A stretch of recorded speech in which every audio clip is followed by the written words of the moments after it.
Well, welcome all. I'm Julie Hediger. I'm the health educator here at the Riley County Health Department. So we're really grateful today to have Kalia with us, and she's going to be kind of leading a discussion and training around community engagement. But before we get started with that, we're going to give just a quick overview of the coalition. There's a couple new faces in the room, and then an update on where we're at, and then we're going to move into that community engagement visioning. So the Flint Hills Wellness Coalition, our mission is to create a healthier community through policy systems, environment, and individual decisions. So we view health very holistically and consider things like transportation and housing. We know that those social determinants of health affect people's health. And we really are striving to create a culture of health in our community. A little bit about our history. In 2011, the coalition was formed for the sole purpose of addressing access to healthy food. So there was a lot of work done with healthy vending and concessions. In 2014, we started to look into tobacco policies and active transportation. And then really in the last year, we've restructured to form several different work groups. So things are constantly changing in the coalition. New members are being added. Work is getting done. So things are happening. In spring 2014, we also formed this Food and Farm Task Force, which is really starting there to help start a Food and Farm Council, which will hopefully be getting started at the first of the year. So our organization chart, this really does change like daily, but we have an administrative support team, which is mostly the health department and then county extension. Jenny used to be here. She has a replacement now. Who will be starting with us, Megan. So we're really here to provide support for the coalition, to provide resources. Then we have our leadership team, which is made up of the administrative support team and then the chairs and co-chairs of each work group. So most work groups have a chair and a co-chair. We're still looking to kind of fill some leadership roles there as well. So we have the nutrition work group, and then that Food and Farm Council kind of falls under that. We have an active transportation work group, access and coordination of services, mental health, and then health equity. So how did we kind of get here? How did we get to these different work groups? So in 2014, we did a community health needs assessment, and then from that, we created a community health improvement plan, which is really picking some priorities to work on and creating action steps. Who's responsible for doing that to kind of communicate back to the public? You know, we heard what the needs are, and here's what we're doing. So we can be transparent with them, but it also kind of helps us stay on task as well.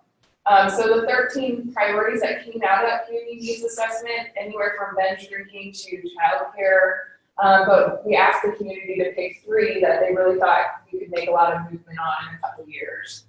So those 3 priorities were the communication, coordination of systems and services, which is now what we call the access and coordination of services group, transportation, and then mental health.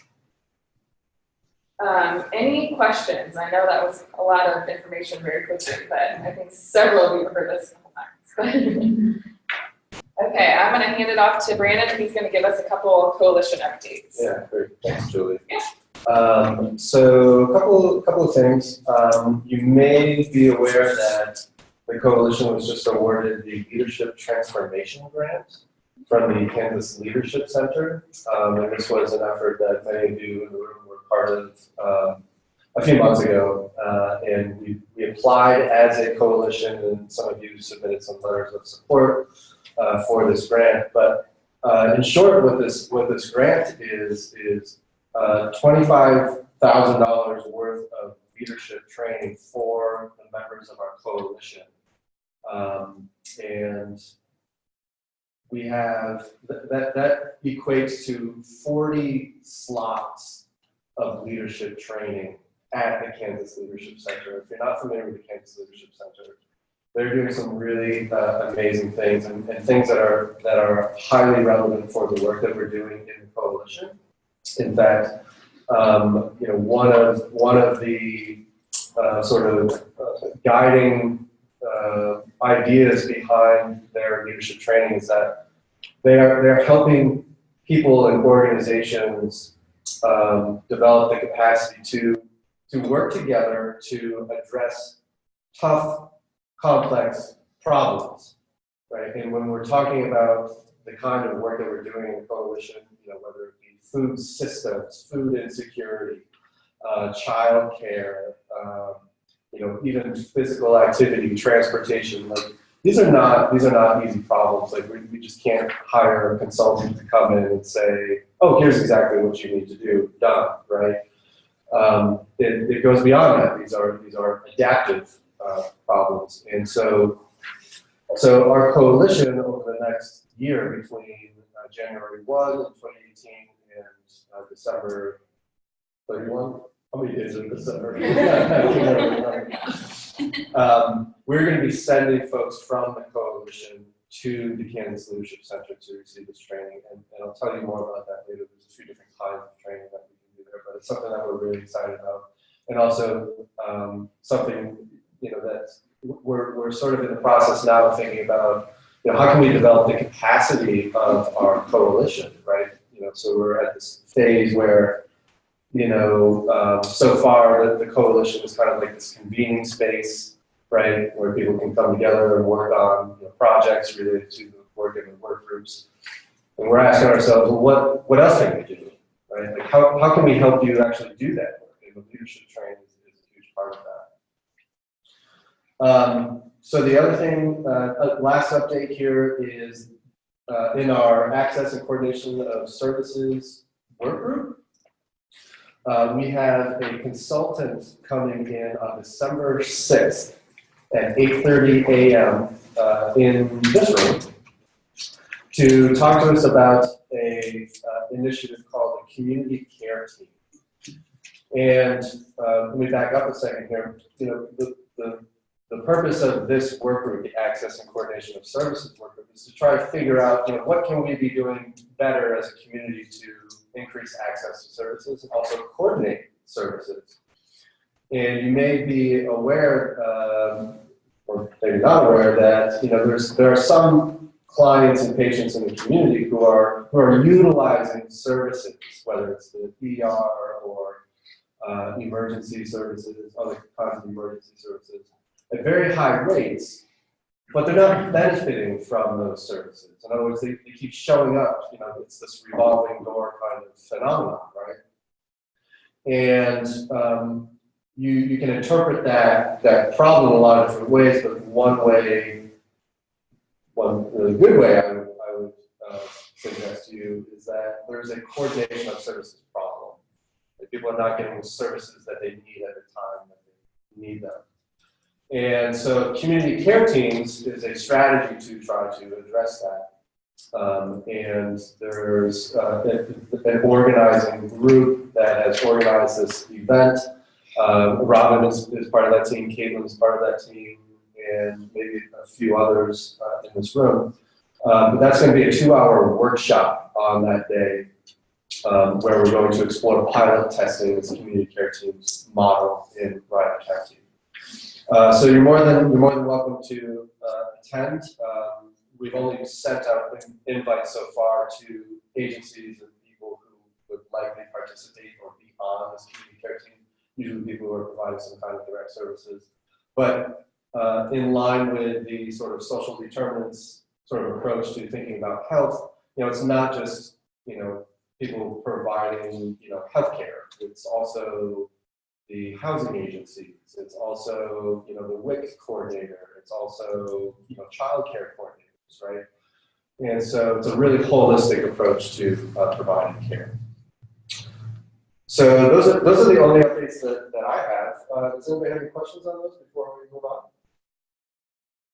Okay, so before we jump into our workshop here, before I hand it over to Kalia, I want to give you a little bit of context for where this workshop is coming from, and sort of share with you some of the inspiration that we pulled from for creating this in the first place.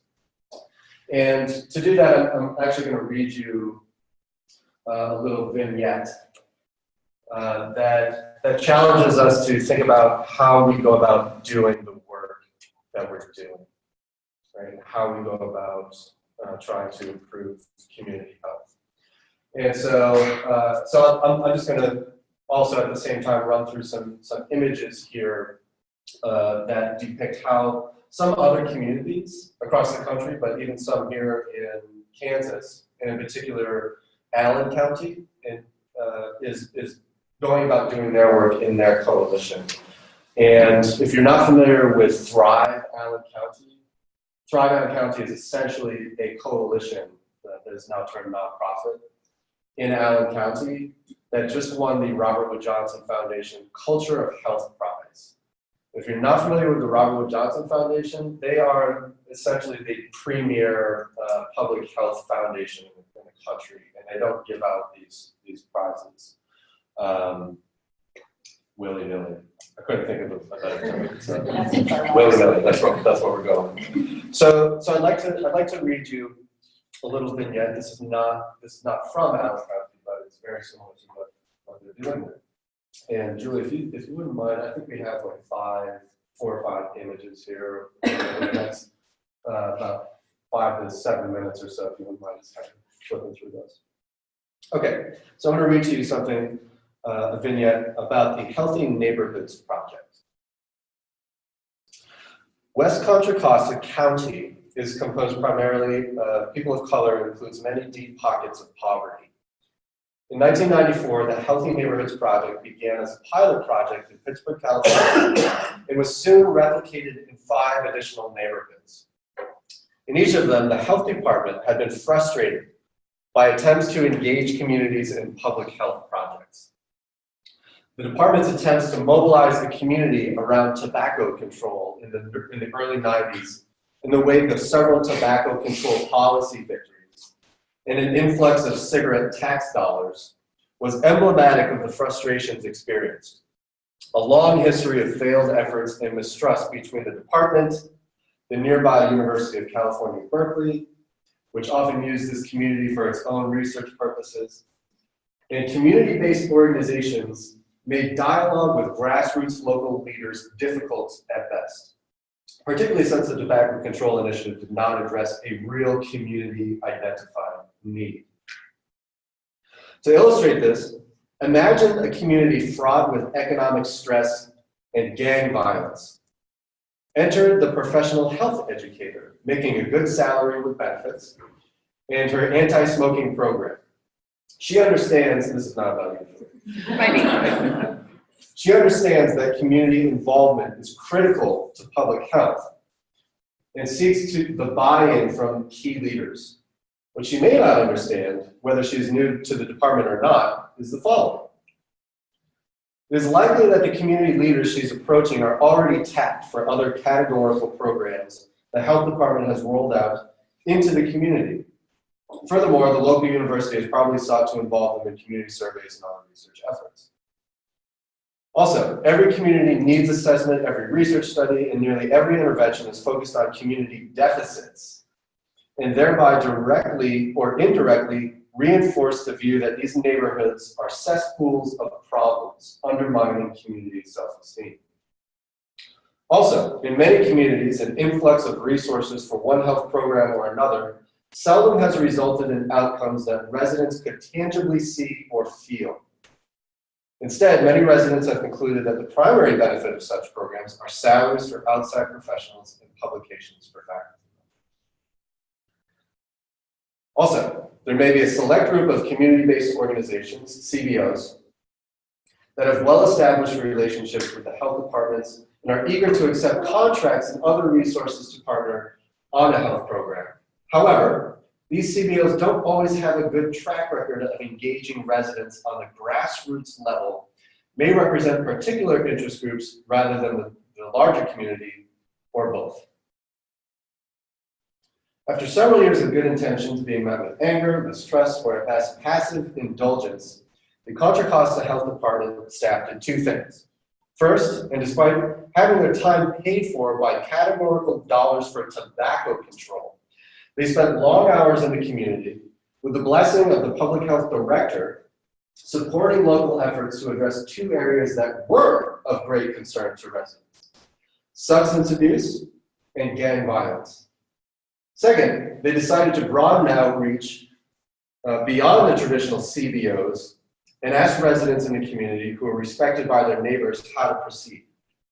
And this is how the conversation never mind. In collaboration with community leaders and leadership in the health department, one of the authors of this vignette, who was then a program manager with the health department, launched the Healthy Neighborhoods Project, using the asset-based community development approach to help residents identify and build on their assets by stimulating community involvement and developing and implementing a resident-driven action plan to address local issues and concerns.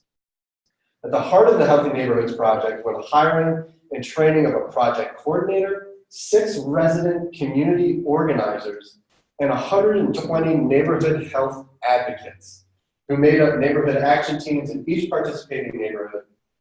Local teams were recruited by the project coordinator and organizers. The criteria for participation included living in the neighborhood, reflecting the diversity of the community, having a sincere interest in improving the neighborhood, and being willing to commit oneself to participating for 1 year. All team members participated in 2 to 3 days of initial training in areas that included community organizing, asset mapping, participatory evaluation, and team building. An initial training activity which introduced them to the model of capacity building also inventoried their own strengths and skills, which later were mobilized in their neighborhoods. The community organizers and neighborhood health advocates also participated in bi-weekly in-service sessions throughout the year on topics such as recruitment, meeting facilitation, public speaking, and media advocacy, or the strategic use of media to frame issues from a community or health perspective. Hands-on technical assistance also was provided by the project coordinator, who worked closely with each neighborhood team on a weekly basis and assisted individual organizers and advocates with personal and professional skill development. So there's a bit more in here, but I think what I've read so far kind of illustrates the general approach. And I want to just finish by sharing with you some of the accomplishments that came out of this process. So these accomplishments have included advocating for and bringing about changes on multiple levels and in many diverse areas, including installation of speed bumps, removal of a tobacco billboard targeting youth, successful competition for a $100,000 grant for jobs skills training, creation of a mural capturing residents' vision of what a healthy community should look like and painted by 40 youth under the direction of a local artist, successful advocating for additional evening and weekend bus service, increased police patrols, improved street lighting and trash pickup, successful obtaining of funding for youth sports programs, and establishment of computer classes. So the goal of today is to learn, just sort of enter into this conversation about, well, what is it exactly that we're talking about here as we listen to this vignette? And this is a form of community engagement. And I'm aware, at least in my training, like that's not something that's part of my training, or has been part of my training. And it's something that, as we've stumbled upon in some of our work, especially in the Health Equity Project and other areas, it's something that we felt we might want to learn more about, and also that other people in the coalition might want to learn more about. So here to help us think about this and learn more about it is Kalia. And Kalia began her career in sales and marketing, but over time came to the realization that her true passion was in the development of people and healthy communities. Her strengths are in leadership development and community capacity building, community engaged research, and strategic planning. She has a strong interest in health equity and the amelioration of poverty conditions achieved through civic engagement and community mobilization and empowerment strategies.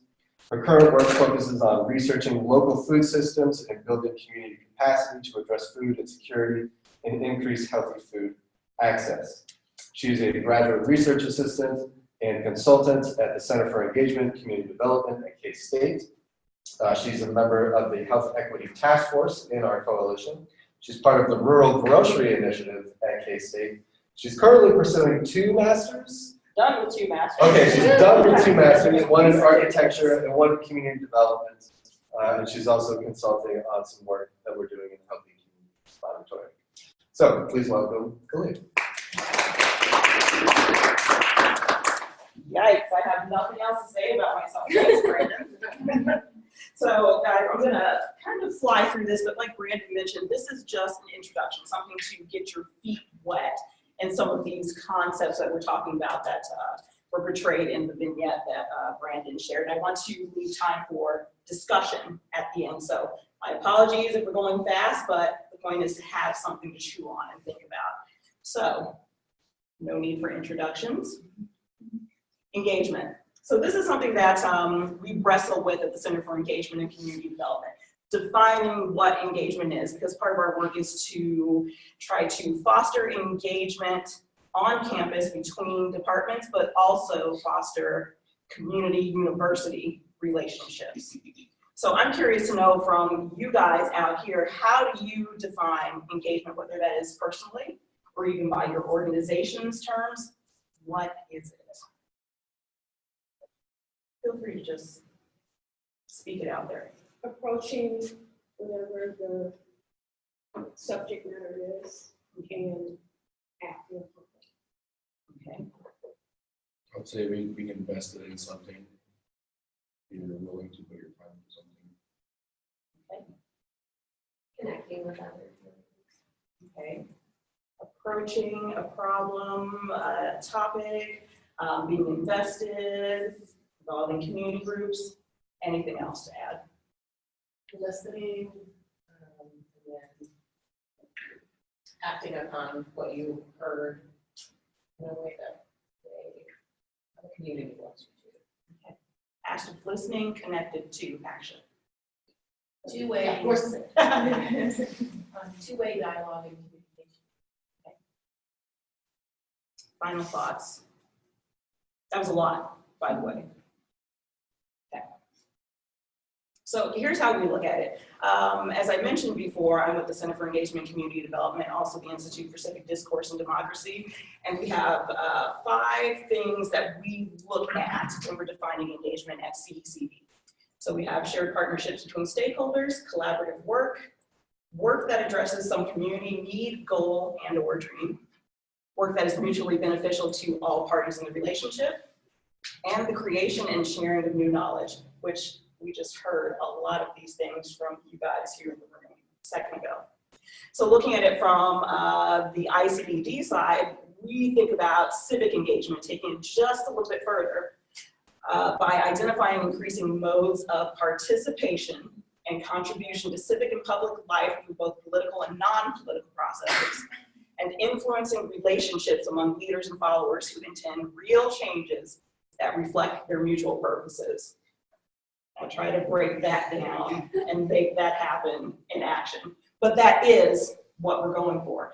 And several of you, again, mentioned some of these things when we were talking about engagement. And this is the part I really want to focus on. That's what we always want to get to, right? Real changes. How do we know that what we're doing is actually making a difference to the individuals that, well, here's the question. Are we doing it to them? Are we doing it for them? Or are we doing it with them? Because here's the thing. We can't solve our problems with the same thinking we used when we created them. So if we have kept doing something over and over and over again and we are not getting results, then it's time to do something different, to think about the problem in a different way. And that is because, whatever the question, the answer lies in the community. That is from Margaret Wheatley, but I heard it by way of Dr. Timothy Schaefer. So little thank you to Dr. Timothy Schaefer. So let's talk about some approaches in the public, or that we can use with the public to create some kind of public impact. And we look at it in terms of whatever our public participation goal is, our promise to the public, and example tools. So this is kind of a guide for where we're at on the community engagement spectrum, okay? So first thing we have inform. This is providing the public with balanced and objective information to assist them in understanding the problems, alternatives, and or solutions. So basically we're saying, we're doing stuff, we'll keep you informed. And this may look like fact sheets, websites, open houses. Then we have consulting, which is obtaining public feedback on analysis, alternatives, and or decisions. So this is a step further. We'll keep you informed, but we're also going to listen to and acknowledge concerns and provide feedback on how public input influence the decision. So that may be public comment, focus groups, surveys, public meetings. Next step is involving, that is working directly with the public throughout the process to ensure that public issues and concerns are consistently understood and considered. So we're going to work with you to ensure that your concerns and issues are directly reflected in the alternatives developed and provide feedback on how public input influenced the decision. So that's workshops, deliberative polling. Going beyond that, collaboration is partnering with the public in every aspect of the decision, including the development of alternatives and the identification of the preferred solution. So we're going to look to you, the public, for direct advice in formulating solutions and incorporate your advice and recommendations into the decisions to the maximum extent possible. So this looks like citizen advisory committees, grassroots work, consensus building, and participatory decision-making. And our final level of engagement is empowerment, which is where we place final decision-making in the hands of the public, where we say, we will implement what you've decided.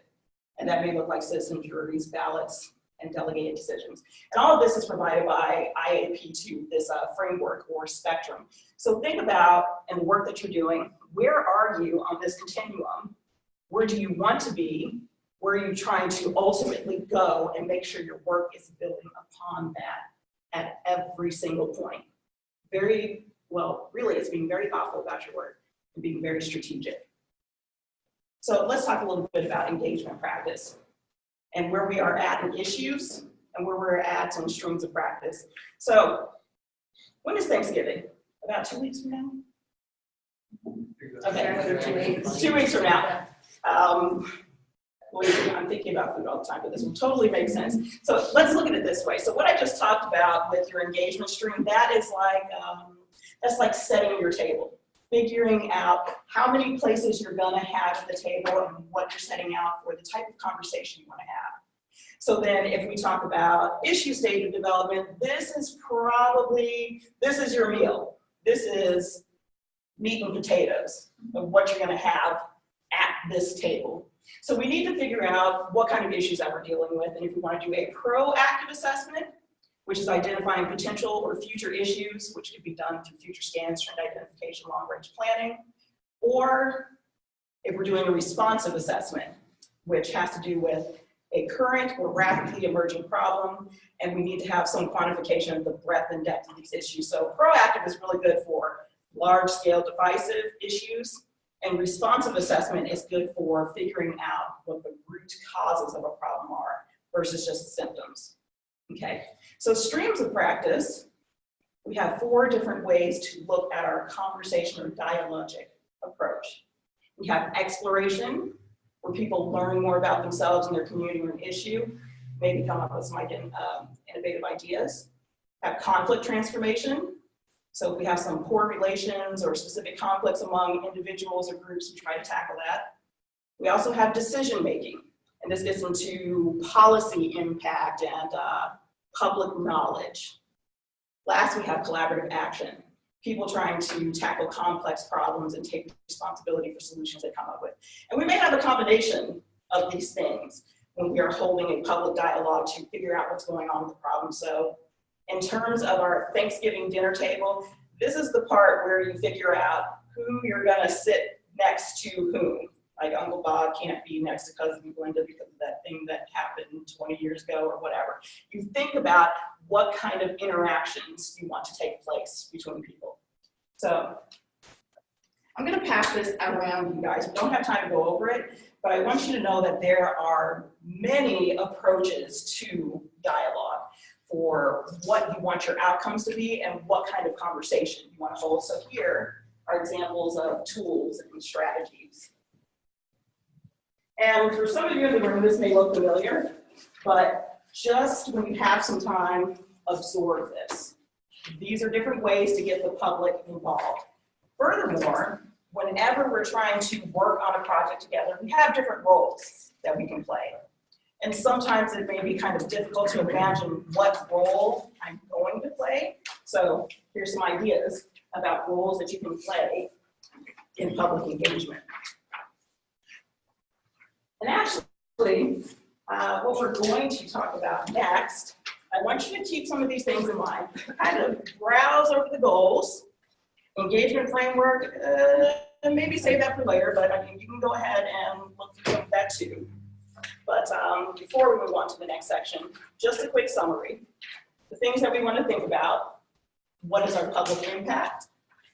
Where are we on the spectrum of public engagement? Where are we in our issue stage of development? How do we want to approach this issue for what kind of issue it is? And then streams of engagement: what kind of conversation or interaction do we want to have around these issues? Then, with the paperwork I handed out to you, you can choose a dialogic process, and then you can also figure out, well, what role am I going to play in bringing all of this together? So I'm really glad that you shared that vignette, Brendan, because we are going to do, well, I didn't mean to do that, but we're gonna do this. Oh, magic, it just came back together. How'd that happen? Thanks, Brandon. Okay, so we're gonna have a discussion activity. We're gonna take an appreciative inquiry approach to kind of bring together all of these concepts we just heard about, although very briefly, and explore some things that we can do here in Flint Hills Wellness Coalition. So appreciative inquiry is an ABCD approach, an assets-based community development approach. So it has 4 different steps. So first 2 steps, discover and dream, we're going to identify successes, accomplishments, and then envision how to build on successes by identifying what made those actions, those programs, those campaigns successful. Now, usually your next 2 steps would be design and destiny, which is developing strategies to accomplish goals that you explored in your dream stage, and then destiny is just continuously learning and adjusting to carry out those goals. We're not there yet, but in the vignette that was shared, this is essentially what they were going about doing. Instead, today we're going to look at engagement, so ideas and opportunities for public engagement and participation. And then we are going to touch on challenges. What kind of barriers might we have to effective public engagement? Okay, so I'm gonna turn that off.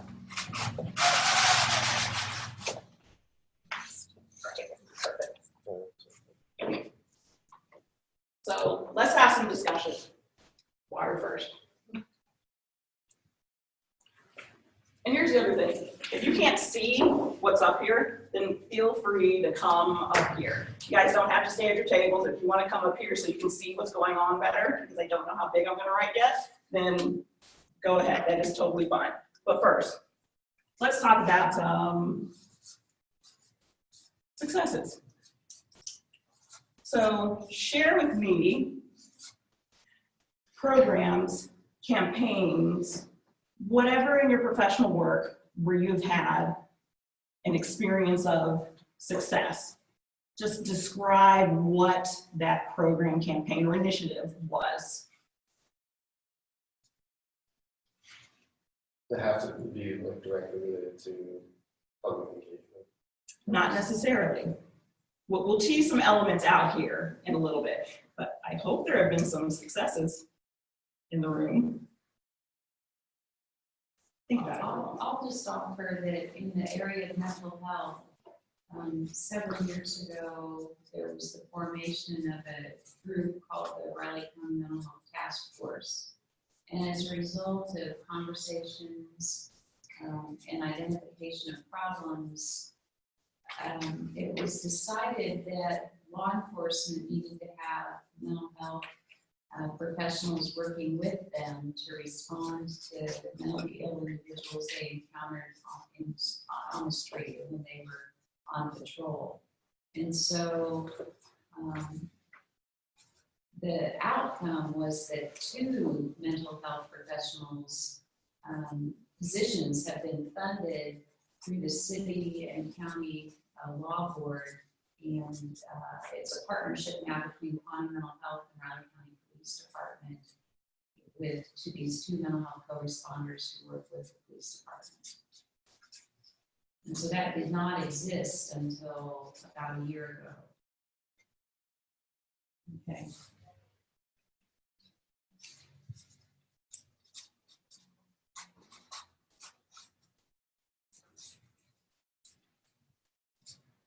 Okay.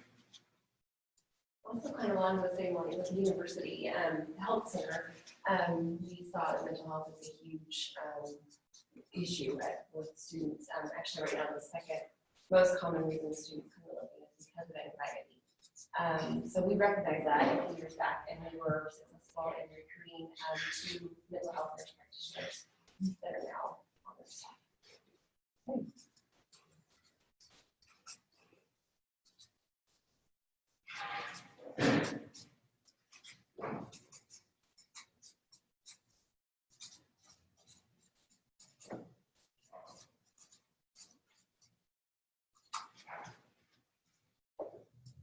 By the way, can you guys see this pretty well? Okay. What else? Well, one that's still in progress of happening is the development of the publicly appointed city county food and farm council, which will be an advisory group with the sole purpose of working on food system issues in our community. And at this point, there's a lot of people doing a little bit of dabbling. This will be their focus.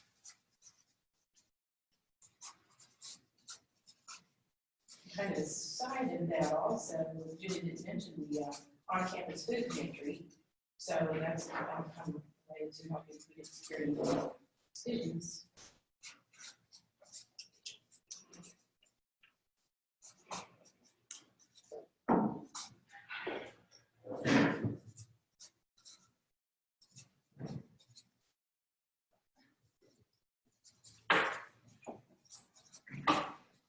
Okay. One of the coalition successes has been healthier vending options in the city and the county. And then also working with 5-Star Vending to offer those healthier options to other people as well.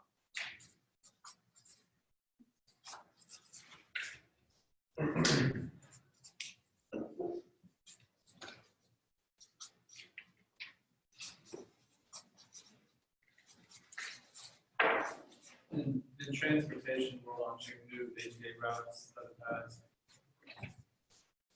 well, we thought there was a lot of What was that last part? it doesn't matter. Just Okay. Never mind, it didn't happen. We've also been successful with our Safe Routes to School programs and our transportation alternative programs here.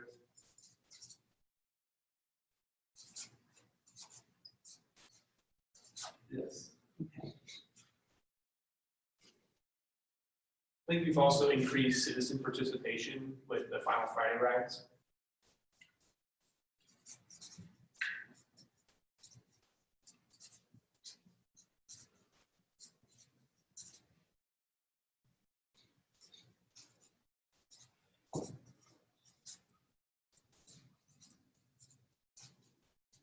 I'd also have to add that I think through the coalition, we've made non-vehicular transportation to be seen as part of the transportation network. Okay, say that one more time. Non-vehicular, Non-vehicular, okay.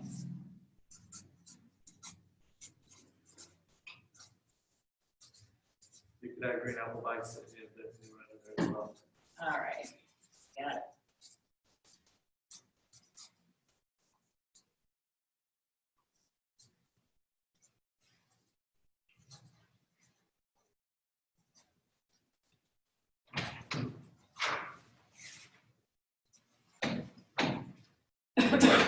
Anything else?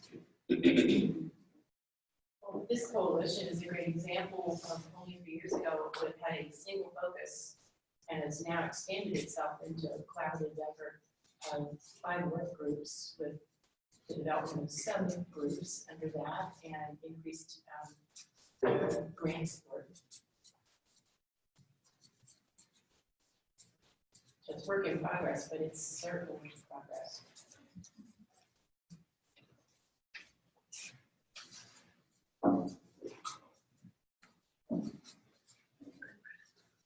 Okay.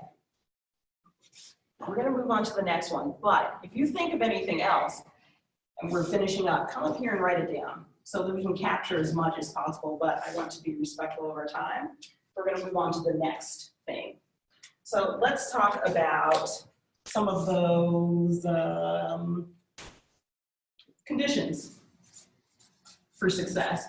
Even looking at these projects, what made these things possible? Okay. Collaboration among organizations. Okay.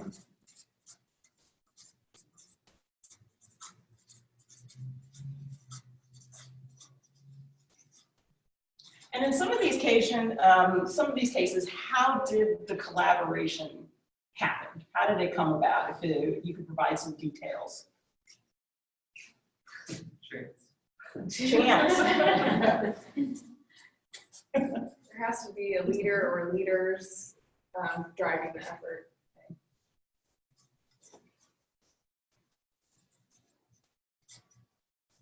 You have to be able to show a need for it and then get the buy-in.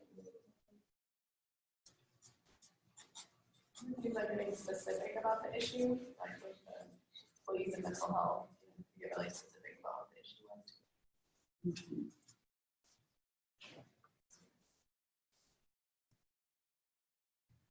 think it's also the fact you have to understand you don't know all the answers, or you're not the sole provider of the solution, so you're willing to take a chance to discuss the issue with others.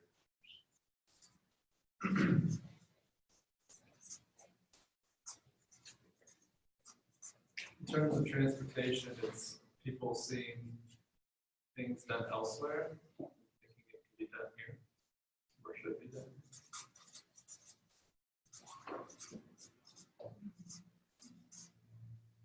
So let's talk a little bit more about inspiration, getting inspiration from elsewhere. How do we instill that? How do you make that happen?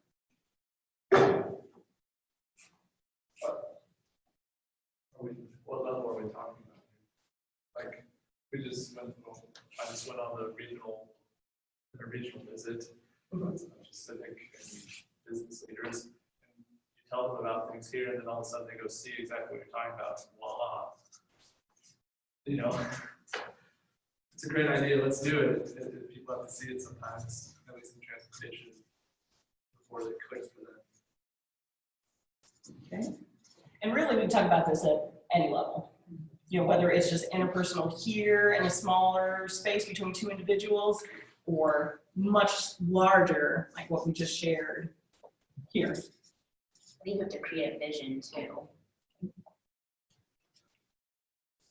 think it fostering a culture of yes or why not, or however you want to put it.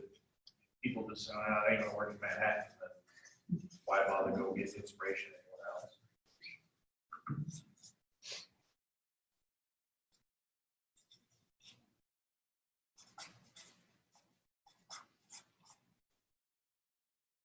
Okay.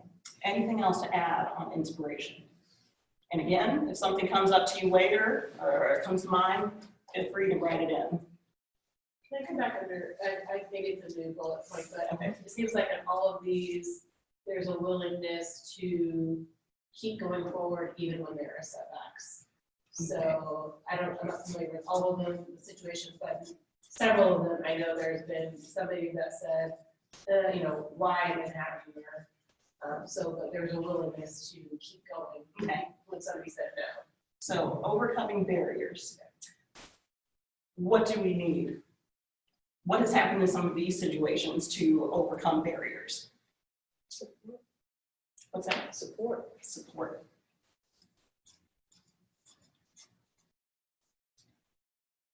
Great. I perseverance.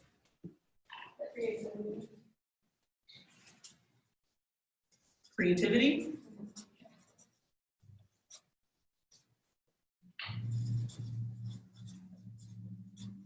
Forming new relationships or partnerships. Okay. So now we're getting some connections back to other points we brought up.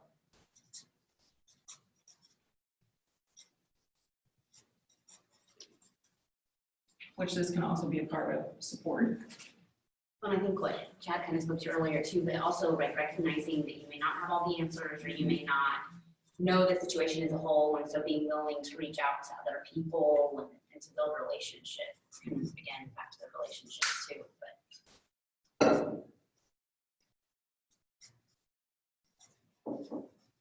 I think expanding awareness and knowledge, this is adaptive, helping people understand what that means versus that linear line approach. People are not comfortable with that or understand the adaptive work, so they bump into those barriers. I think that's important that people feel more comfortable with that. And I think along with that too, like knowing that it's going to take time, it's not going to be a quick fix or it's not going to happen overnight, but that you really have to be in it for the long haul too. Okay, realistic about investment of time.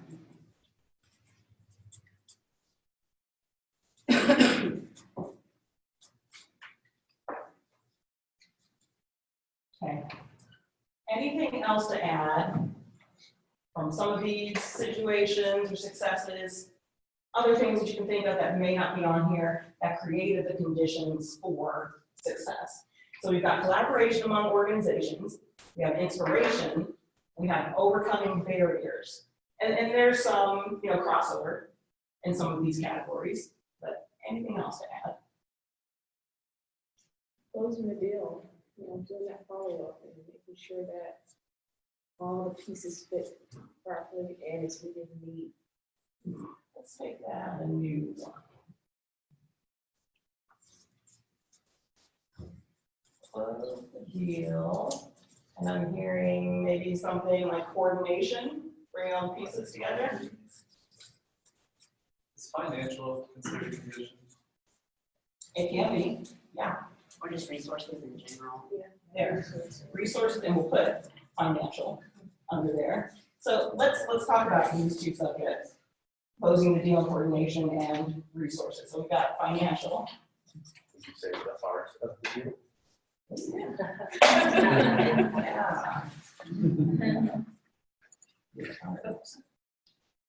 That sounds poetic.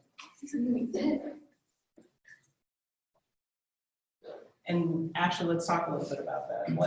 What does the art of the deal mean? What's involved in that?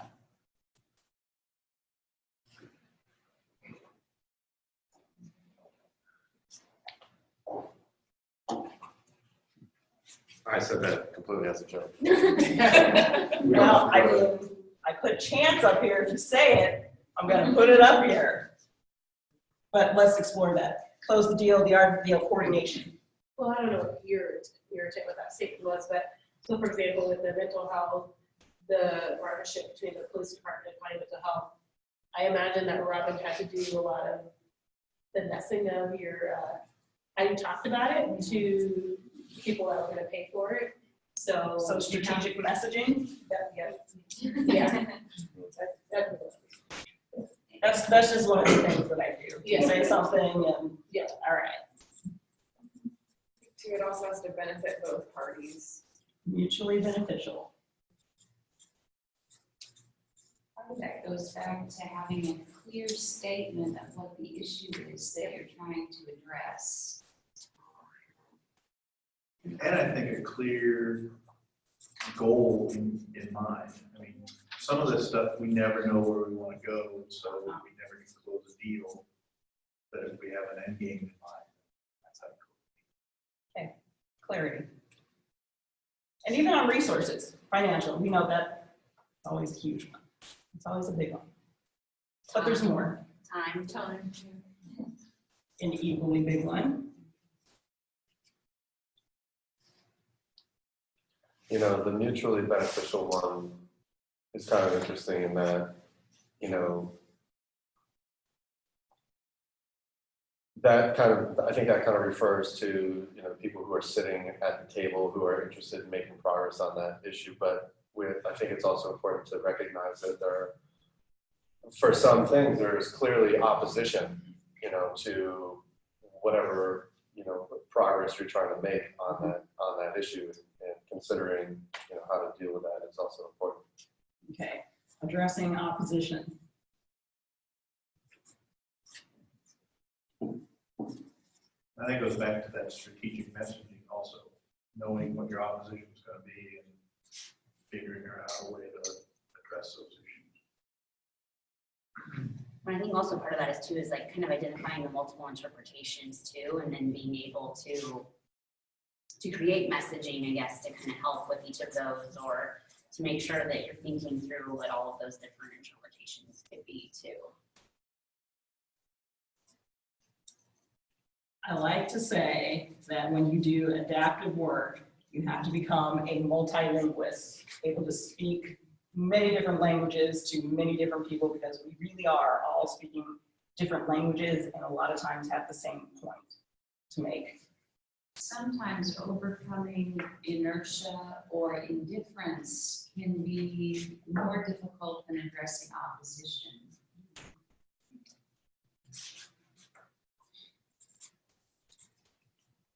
It's the whole idea that it's not my problem. And I think having the right people at the table, I mean, is to success. I mean, sometimes you can't go anywhere if you don't have the right people at the table. We call that a resource. That's where I was going to. Yeah.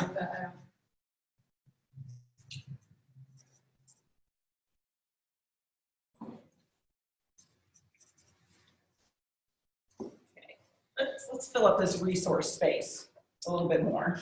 Infrastructure.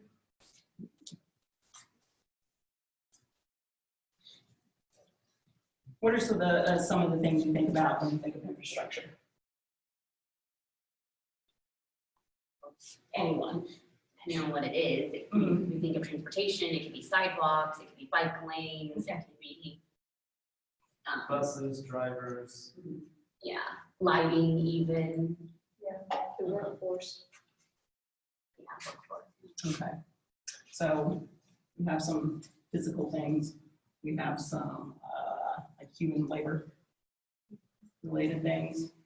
I think about like a communication infrastructure as well. Like even this coalition is kind of infrastructure, right? Like there's there's space provided to bring people together to do this work. There's some level of support for members of the coalition to do this work. That's a kind of infrastructure. It can be, and it really ties into this coordination piece too. Okay. Anything else to add for infrastructure or just resources in general? I'd say right people can actually be broken out into meaning a lot of different things. Right people could mean people that have power, influence, financial, certain skill sets, communication abilities, relationships, lots of different kinds of right. Assets. Yeah. Multiple assets. Multiple assets and positioning. And that gets into some of those questions of power, influence. Voice, that type of thing. Oh, what was that? Voice, yeah. Voice? Voice. Voice. Voice. Okay, I didn't know how voice. All right. And voice perspective? Is that along the same lines, or are we slightly different on that?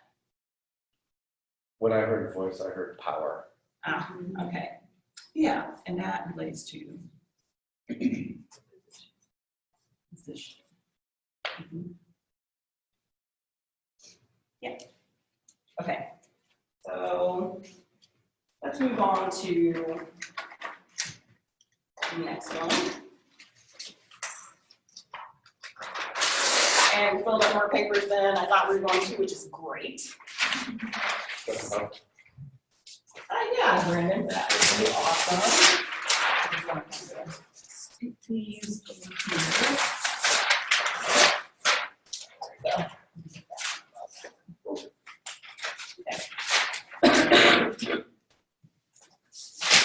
All right, so next one, given everything that we talked about here, let's talk about.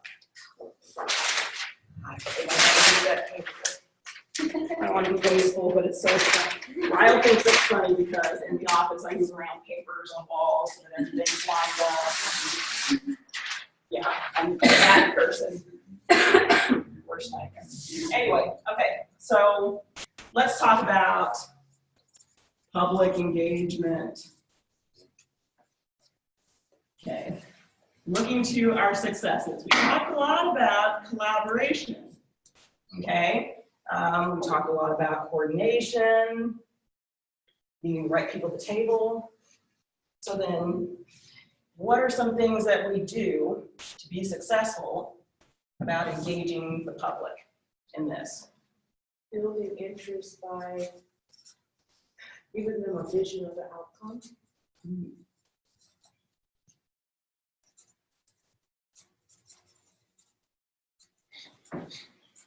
Who's now? The public, or the.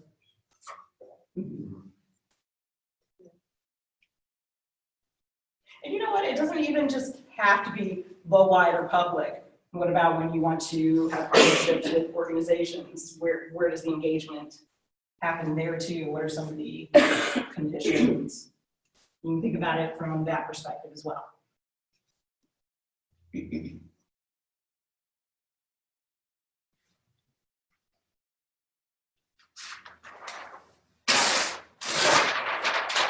What else? We've got build interest by providing a vision of the outcome. What gets people to buy in, to want to be a part of something, to be interested at all? Personal connection. Make it appealing. Okay, so let's talk about make it appealing. How do we do that? Or what has to be in there for that? And you have to get emotional buy-in a lot of times, and so figuring out, from the emotional standpoint, what it is going to get them to want to be a part of it. Okay. And the word compelling comes to mind too. I think it goes down to why does this matter to me? Okay. So I think I'd also add one additional element to that is that why does participation lead to a positive impact?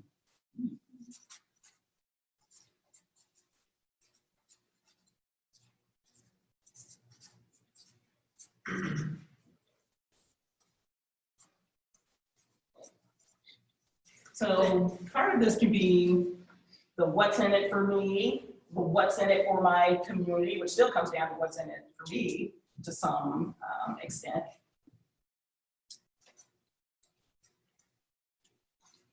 And I think that's the hard part of this is that sometimes in the work that we do, I don't always know that what we're doing is going to have a positive impact.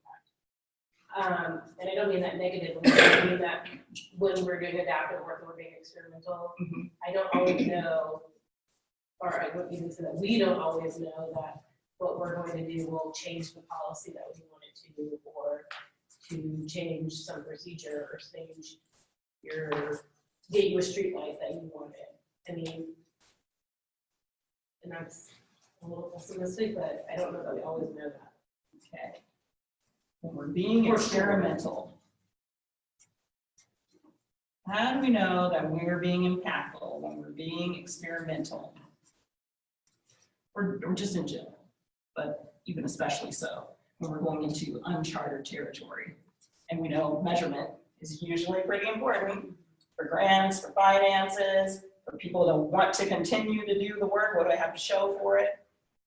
Let me come back real quick to this emotion, be compelling. Why does this matter? What's the basis for that? What is behind that? What gets people emotional? What makes them feel compelled?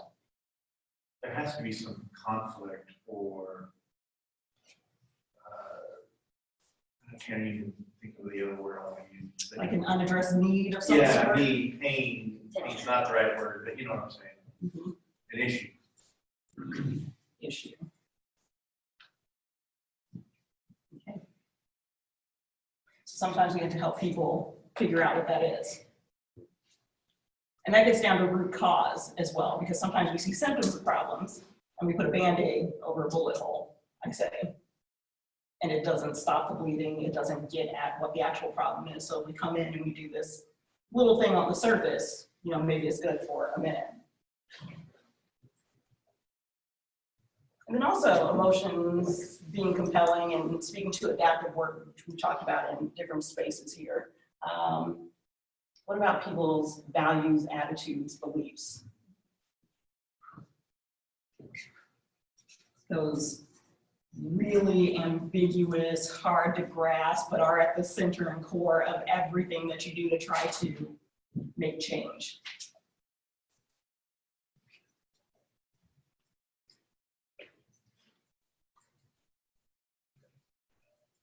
But then you think about something like that and all these other things that we've mentioned and bring it back to building the interest through a vision of the outcome. When we think about values, attitudes, beliefs, conflict, need, issue, this all together. Anything else that we want to add onto public engagement? This one's a little bit more difficult to think about because we've been wrestling with this problem everywhere in every community for how long? How do we get people to care that don't care?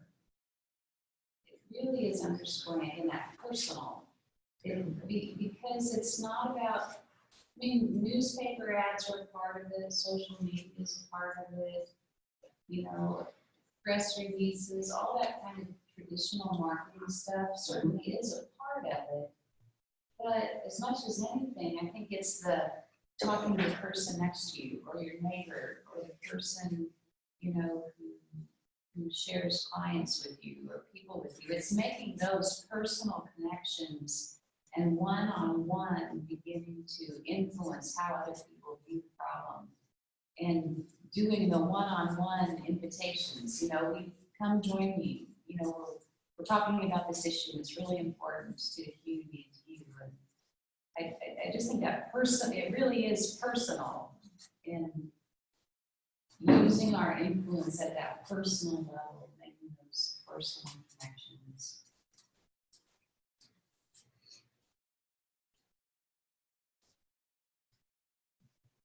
Okay. And well, just helping people feel like, you know, I really can't be part of the solution. My time and effort and energy invested in this is important and valuable. We call that YCMAD. You can make a difference. I'm just gonna build on what Robin was saying is how do you build trust in the conversations, relationships, so that people don't feel like, because this happens a lot in communities, like, oh, they're gonna do something at us or to us again. They're going to assess us, survey us.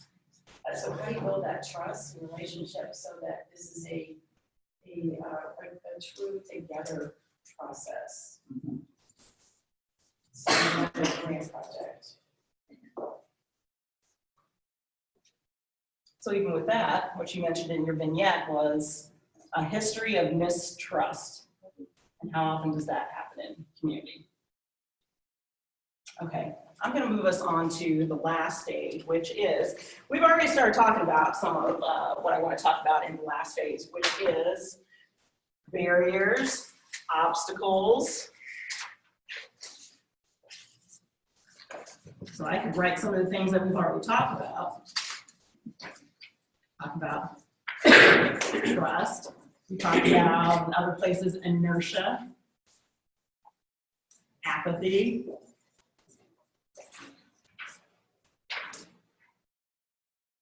Resources. resources.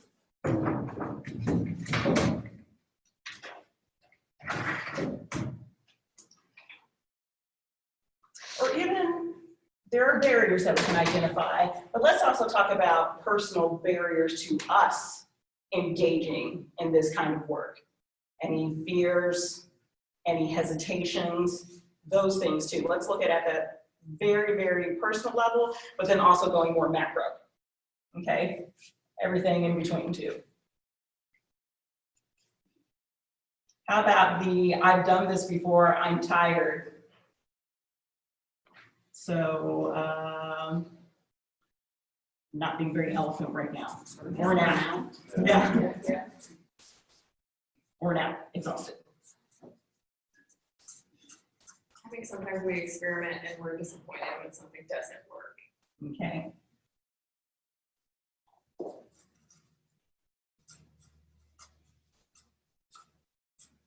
think there's times where, let's say this does not sound horrible, we don't really want to know the answer or the issue.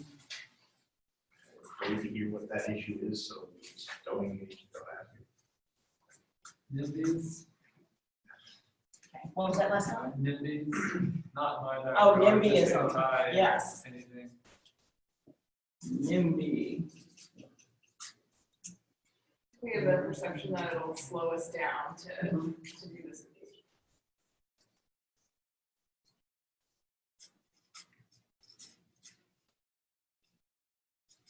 You could write values up there as well. Okay. That could maybe go with NIMBY. Okay, what was that? I'm sorry. No, I think you could, in terms of transportation, you could add values next to NIMBY. Okay. Yep. Values. Change, people don't like change.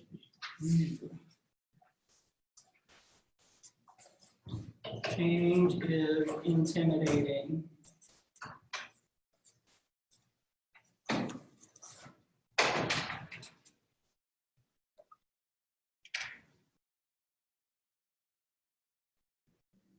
So here's a really interesting connection here. Perception that it will take more time, and also that I'm worn out and exhausted. Okay.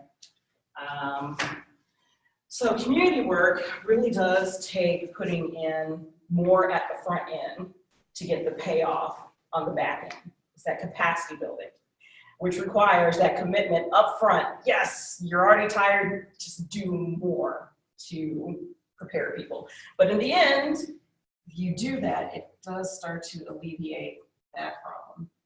It can start to alleviate some of this problem as well with resources, because you get more people to do more things. It starts to alleviate this. Anything else to add on barriers? And I'll kind of search through and see some of the other things that we said and added to the list here.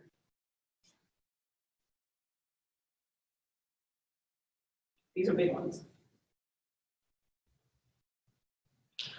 Well, one of the things that I'm sensing is actually sort of like a skills kind of capacity that's like, I mean, obviously, you know, there's a whole sort of training and curriculum in like how to do, you know, community engagement that I know, at least for myself, like I've never had that. Like, it was part of public health, you know, training, kinesiology training, like you did.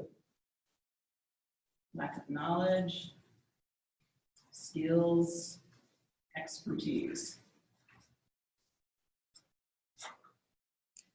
I think the other thing is, even if we're not worn out and we're exhausted, we may just be so busy that there are so many demands on our time that it becomes one more thing to do. Even if it's energizing activity, even if what we're doing and the busyness that we have in our lives are fulfilling for us, it still is one more thing. Competing commitments. Fearful of something will not go as planned.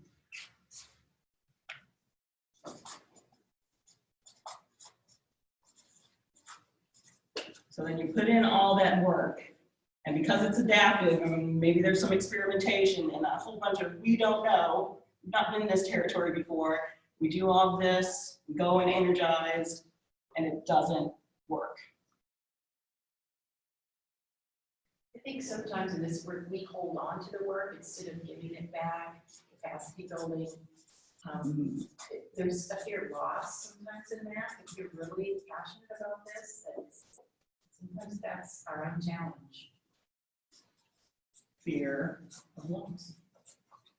And that kind of goes back to that whole idea of familiarity. I know this, I've been doing it, and if I let it go, what if somebody else messes it up? Well, and also because it's such a, sometimes so passion-based, like you choose to do this because you think it's really important, but may not be the priority of the department that you're in. So you think, uh-oh, if I don't do it, then no one's gonna pick up that slack. So a difference in, what would I call that? Not commitment, difference in Priorities. What's that? Priorities. Priorities, yeah. Priorities and passion. Okay, so guys, I don't mean to end on barriers, it's negative, no, but it's something that we need to think about. So next steps, what we're gonna do here at Flint Hills Wellness Coalition is kind of bring all this information together, go through, categorize, and kind of use this as a next steps for planning to identify where we need to build capacity, issues that Flint Hills Wellness Coalition can help everyone here to address. And that'll be next stage. So those couple of stages of appreciative inquiry that I talked about we weren't doing today, that's the next thing to think about. Designing and destiny. How do we start to strategize around all of these things? And then how do we build up our capacity to be able to carry out that work? We're talking about Flint Hills Wellness Coalition helping build up that capacity to carry out that work. But then also you have roles to think about. Where do I see myself? The skills that I have, what do I want to be able to bring to the table? Because sometimes, in our everyday work, we don't really get to decide that. It's decided for us. But this is a place where you can decide on that because obviously we're all going to do better when we get to work in the area that we have the most passion and interested in. And correct me if I'm wrong, I'm thinking that is what Flint Hills Wellness Coalition is for people to express those passions and those skills and what they can bring to the table and contribute. Okay. So that's all I have. Great. Now we got wrap-ups. Yeah, excellent. So, yeah.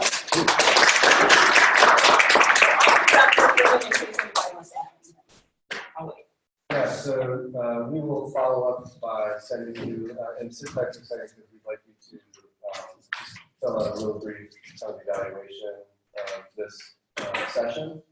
And while I'm handing these out, I'd like to direct your attention and give Brandon the floor here for a second and just say that, some of you may already be familiar with this language that's been thrown around, like adaptive work and technical work and, speaking to loss and these kinds of things. And one way to sort of think about this in our role in the work is that we're leaders. I mean, this is in fact a leadership meeting thing, right? But it's also a workshop meeting for the Flint Hills Wellness Coalition. And one sort of vision that we're playing around with the coalition is that the coalition is sort of a capacity building entity for the people doing the work. And so Brandon has an opportunity that he'd like to share with you along those lines. Thanks, Brandon. So this idea originated from the Active Transportation Group and the Bike and Educate campaign. So I'm a very active community organizer in the Bike and Educate campaign, but I also, in my professional life, am a leadership educator and leadership coach. And one of the things that we are committed to trying to do is elevate the capacity of our community to advocate for positive change.